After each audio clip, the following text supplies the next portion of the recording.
আসসালামু আলাইকুম ওয়া রাহমাতুল্লাহ নাহমাদুহু ওয়া নুসাল্লি আলা রাসূলিহিল কারীম আম্মা বা'দ ফাআউযু বিল্লাহি মিনাশ শাইতানির রাজীম বিসমিল্লাহির রহমানির রহিম বরাবরের মতো বুখারী শরীফ থেকে আরো একটি হাদিস আজকে আমরা জানব। তো চলুন কথা না বাড়িয়ে শুরু করি।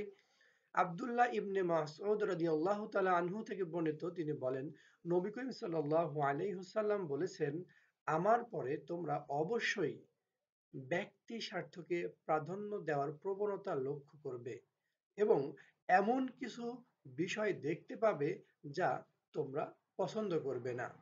তারা জিজ্ঞেস করলেন, হে আল্লাহর রাসূল সাল্লাল্লাহু আলাইহি ওয়াসাল্লাম, তাহলে আমাদের জন্য কি হুকুম করেছেন? উত্তরে তিনি বললেন, তাদের হক পূর্ণরূপে আদায় করবে আর তোমাদের হক আল্লাহর কাছে চাইবে। আলহামদুলিল্লাহ, খুবই গুরুত্বপূর্ণ একটি হাদিস ছিল।